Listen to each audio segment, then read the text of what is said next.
দর্শক সবাইকে শুভেচ্ছা জানিয়ে শুরু করছি এনটিভির নিয়মিত সাপ্তাহিক আয়োজন অন্যরকম গল্প। বরাবরের মতোই আপনাদের সাথে আছি আমি নুসরাত ইসলাম।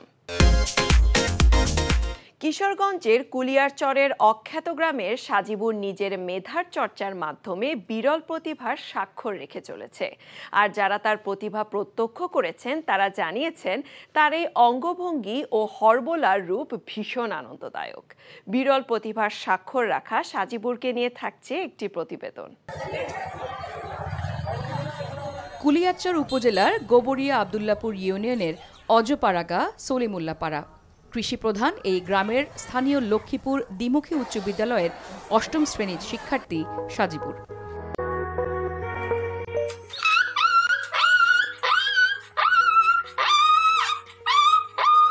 বিরল কিছু প্রতিভার কারণে সে সবার থেকে ভিন্ন, আর এই ভিন্নতার কারণে চারপাশের লোকজনের কাছে সে এখন বেশ সমাদৃত।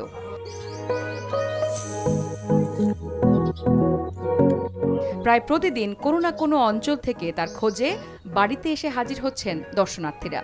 সাজিবুরের এই অদ্ভুত শারীরিক কসরত দেখে মুগ্ধ হন তারা। প্রতিবেশী ও গ্রামের লোকজন জানান সাজিবুরের এই বিরল প্রতিভায় তারাও বেশ আনন্দিত। এলাকাবাসী যখন দেখে আসলে বিনোদন পাই, আসলে সবাই দোয়া করবেন এলাকাবাসী তার জন্য, যেমন আরো কিছু ভালো কিছু করতে পারে। আমরা গ্রামের মানুষ ও শারীরিক প্রস্তুত দেখে আমরা অনেক আনন্দ পাই। আমরা সবাই মিলে ওর শারীরিক প্রস্তুত অবসর টাইমে দেখি।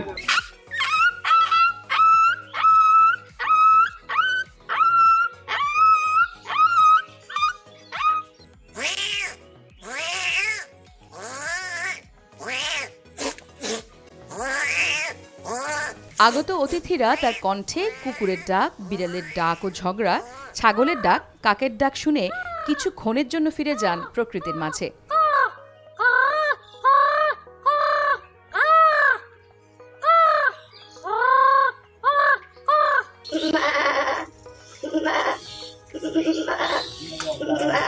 গ্রামে ঈদগাহ মাঠে সে খেলতে যায়, ফুটবল খেলতে যায় তার বন্ধু বান্ধবের সাথে। তো ওখানে আমি জিজ্ঞেস করছি কি ভালো ফুটবলও খেলতে পারে। তো একটা পর্যায়ে আমি তাকে জিজ্ঞেস করলাম যে তুমি ভালো ফুটবল খেলতে পারো। তো পাশে একটা বন্ধু সে বললো সে শুধু ফুটবল না, তার অনেক প্রতিভা আছে। সে খুব সুন্দর করে গাড় ঘোরাতে পারে, সে বিভিন্ন পাখি, বিড়ালের এবং কুকুরের ডাক দিতে পারে। তো আমি সেটা থেকে আগ্রহ হয়ে তার একটা ভিডিও আমি নিই, আমার পেজে আপলোড করি। তখন থেকে আমি খুব সাড়া পাই তার এই ব্যাপারটা। তো পরবর্তী টাইমে তার সাথে আমি আবার দেখা হওয়ার পরে আমি আবার একটা ভিডিও তার নিয়ে আমার পেজে আপলোড করি। আপলোড করার পর সেটা সামাজিক যোগাযোগ মাধ্যমে ব্যাপক ছড়িয়ে পড়ে এবং মানুষ তাকে দেখার জন্য আগ্রহ প্রকাশ করে। অনেকে তার বাড়িতে আসেন, বিভিন্ন চ্যানেল থেকে তার বক্তব্য নেওয়ার জন্য আসেন এবং তার প্রতিভাগুলো দেখার জন্য আসেন।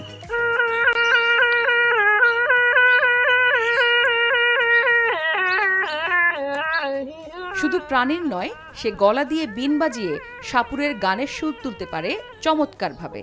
একই সাথে বিভিন্ন বয়সী মানুষের হাঁটা চলাও নকল করতে পারে।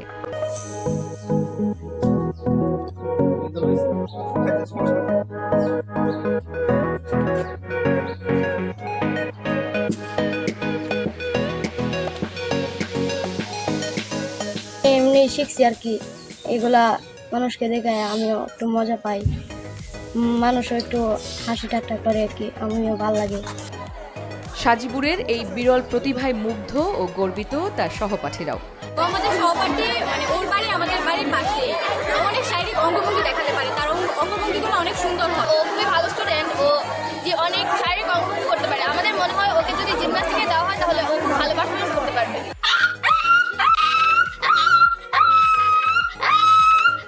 সাজিবুরের মা বাবা জানান ছেলের এই কাজ তাদেরও বেশ ভালো লাগে। তাদের চাওয়া সাজিবুরের পড়ালেখা যেন সচল থাকে।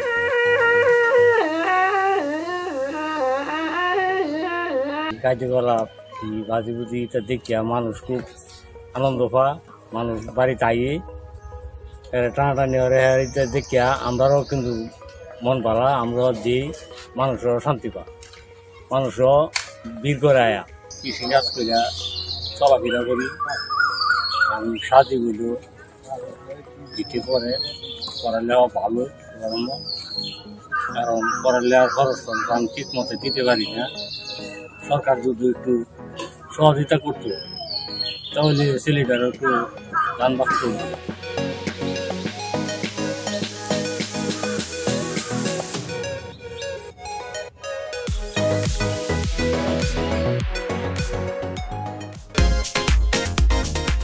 নাটোরে পরীক্ষামূলকভাবে প্রোটিন সমৃদ্ধ পোকার সাথে খৈল, চিটাগুড়, ট্রাইকোডার্মা সহ নানা প্রাকৃতিক উপাদানের সংমিশ্রণে তৈরি করা হয়েছে মাছের খাবার। বাজারে প্রাপ্ত মাছের খাবারের চেয়ে প্রায় অর্ধেক খরচে সম্ভব হবে মাছ চাষ। এছাড়া এই মাছের খাবার মানবদেহের জন্য সম্পূর্ণ নিরাপদ ও স্বাস্থ্যকর।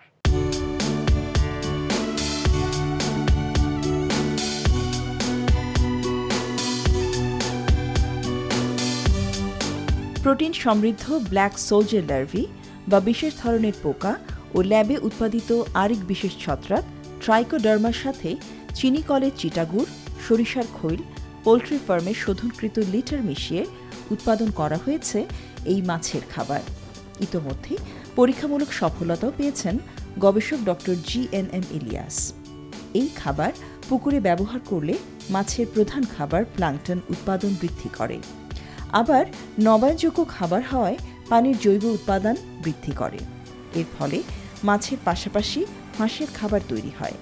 বাজারে প্রচলিত খাবারের চেয়ে সাশ্রয়ী ও নিরাপদ হওয়ায় মাছ চাষিদের জন্য নতুন দুয়ার খুলে যাবে এই গবেষণার সফলতায়। আমার কোম্পানি বা আমি বাংলাদেশের একটা বড় আমিষ উৎস মাছকে লালন করার জন্য, মাছের কাল্টিভেশনের জন্য এক ধরনের বায়ো ফিশ ফিড ইনোভেশন করার চেষ্টা করছি, করে ফেলেছি। এটার মধ্যে আছে আমার মেন জিনিস আছে মুরগির বিষটা, প্রসেস করা মুরগির বিষটা, খোল, সুগার মিলের গাদ তা অথবা চিতা, আর হলো ট্রাইকোডার্মা।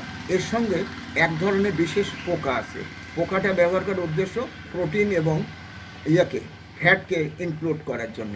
এটা করলে আমরা যেভাবে সাকসেস হয়েছি তাতে বাজারে প্রচলিত যে ফিশ ফিড আছে তার তুলনায় দাম অর্ধেক পড়বে, ব্যবহারে ভালো হবে, পানি ভালো থাকবে, এনভায়রনমেন্ট ভালো থাকবে। আমরা আশা করছি কৃষকরা বেনিফিট হবে ইনশাআল্লাহ।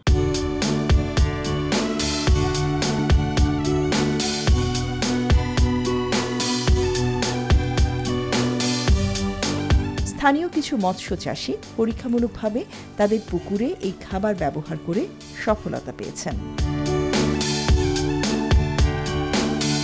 ফিশ ফিডটা দিচ্ছি পরীক্ষামূলকভাবে। ডক্টর ইলিয়াস স্যার আমাদেরকে পরীক্ষামূলকভাবে দেওয়ার জন্য, ফিশ ফিডটা দেওয়ার জন্য, প্রয়োগ করার জন্য আমাদেরকে দিয়েছে। এটা ফিশ ফিডটা দেওয়ার পরে প্রচুর পরিমাণে আমরা সবুজ প্লাঙ্কটন তৈরি হচ্ছে পুকুরে, মাছের প্রচুর খাবার তৈরি হচ্ছে। আর এই সবুজ প্লাঙ্কটন যেমন মাছও পাচ্ছে, আবার হাঁসও খাচ্ছে। আমাদের এই মাছের জন্য যে নতুন খাবারটা তৈরি করছে, ফিশ ফিডটা তৈরি করছে, যা আমাদের জন্য খুবই উপকারী হয়েছে। আমাদের এই পুকুরে বর্তমানে যে ফিডটা ব্যবহার করা হচ্ছে পুকুরে, তার তুলনায় আমাদের এই ফিশ ফিডটা খুবই সাশ্রয়ী এবং মাছের স্বাস্থ্যের জন্য খুবই ভালো, যেটা আমি বর্তমানে আমাদের পুকুরে এটা ব্যবহার করে আমরা ফল পাচ্ছি।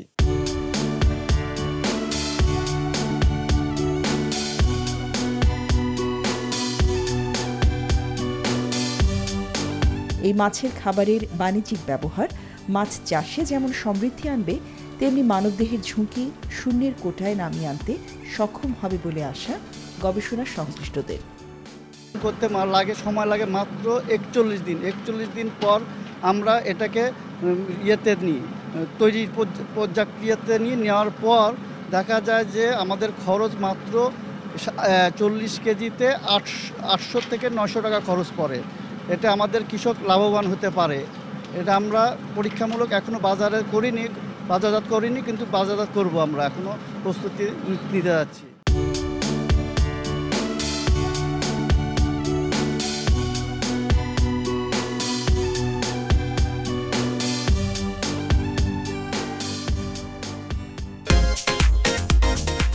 ঢাকা চট্টগ্রাম মহাসড়কের কুমিল্লার 100 কিলোমিটার অংশে মুগ্ধতা ছড়াচ্ছে সোনালু ও জারুল ফুল। মহাসড়কটি দিয়ে যাতায়াতকারীদের মন ভালো করে দেয় এই ফুল। মহাসড়কের ডিভাইডারে সারি সারি ফুলের দৃষ্টিনন্দন রূপ মোহিত করছে সবাইকে। মহাসড়কের বিভাজকের কুমিল্লা অংশে সোনালু, জারুল, বাহারি রঙের ফুলগুলো দিনরাত অভ্যর্থনা জানায় যানবাহনের যাত্রী ও চালকদের। গ্রীষ্মের খড় তাপে চোখ ও মনের প্রশান্তি এনে দিচ্ছে এই ফুলগুলো। মহাসড়কের বিভাজকে ফুল গাছ ছাড়াও জলপাই, অর্জুন, কাঁঠাল, মেহগনি, শিশু, আকাশমণি, চালতা, নিম সহ বিভিন্ন প্রজাতির ৪২,০০০ গাছ রয়েছে। ঋতুভেদে মহাসড়কটির বিভাজকে নানান রং, বর্ণ ও আকারের ফুলের ভিন্ন ভিন্ন রূপ ধরা দিচ্ছে। বসন্তে যে মহাসড়ক পলাশের আগুন রঙে স্নিগ্ধ হয়েছিল, সেটাই গ্রীষ্মের দাবদাহে সোনালু, কৃষ্ণচূড়া আর জারুলে বর্ণিল হয়ে উঠেছে। কুমিল্লায় ঢুকতেই দেখলে মনটা ঠান্ডা হয়ে যায়, চোখ জুড়ে যায়, এত ভালো লাগে যে ভাষায় প্রকাশ করার মতো না। কুমিল্লার মতো সৌন্দর্য জায়গা কোনো জায়গায় দেখি নাই আমরা। রোডের পাশে দেখেন কত সুন্দর ফুল গাছ, দেখতে খুব অনেক সৌন্দর্য লাগে। আমরা যে ডিউটি করতে করতে যে ক্লান্ত অনুভব করি, তখন এই গাছগুলো দেখলে আমাদের ক্লান্তিটা দূর হয়। আমরা যখন ক্লান্তি হয়, আমাদের মনের অবসান হয়, তখন আমরা এগুলো দিয়ে তাকালে আসলে মনের মধ্যে একটা অনুভূতি কাজ করে এবং পরিবেশটা আসলে অনেক সুন্দর করে রেখেছে। শুধু সোনালু কিংবা জারুলি নয়, কুমিল্লার দাউদকান্দি থেকে ফেনী পর্যন্ত এ মহাসড়কে হৈমন্তী, কুরচি, টগর, রাধাচূড়া, কৃষ্ণচূড়া, কদম, বকুল, পলাশ ও শিমুলও নজর কাড়ছে। দ্রুত গতির এই মহাসড়কে ফুলের রূপ আর ঘ্রাণে মুগ্ধ সবাই। এই গাছগুলো পরিবেশ নির্মল রাখে এবং পরিবেশের ভারসাম্য রক্ষা করে, পাশাপাশি যাত্রী সাধারণের তাদের পথের ক্লান্তি দূর করে। আমাদের এই ঢাকা-চট্টগ্রাম মহাসড়ককে বিভাজনে আমাদের বিভিন্ন প্রজাতির, বিশেষ করে বিভিন্ন প্রজাতির গাছের চারা রোপণের আমাদের পরিকল্পনা রয়েছে। আমরা প্রতি বছরই গাছগুলো রোপণ করে থাকি। মহাসড়কের ফুল গাছগুলোর নিয়মিত যত্নআত্তি করা হয়, পাশাপাশি আরও বিপন্ন প্রজাতির ফুলের চারা রোপণের পরিকল্পনাও আছে। চলে এলাম একদম শেষে। দেশ বিদেশের বিস্ময়কর ও মজার সব খবর নিয়ে দেখা হবে আবারও। কেমন লাগলো আমাদের আয়োজন বা কোনো পরামর্শ থাকলে জানাতে পারেন চিঠি লিখে। আমাদের কাছে চিঠি লেখার ঠিকানা প্রযোজক অন্যরকম গল্প, এনটিভি, বিএসসিসি ভবন, ১০২ কাজী নজরুল ইসলাম এভিনিউ, কারওয়ান বাজার, ঢাকা ১২১৫। দেখা হবে আবারও শুক্রবার সকাল ১০টা ১০-এ। সে পর্যন্ত ভালো থাকুন, সুস্থ থাকুন, নিরাপদে থাকুন।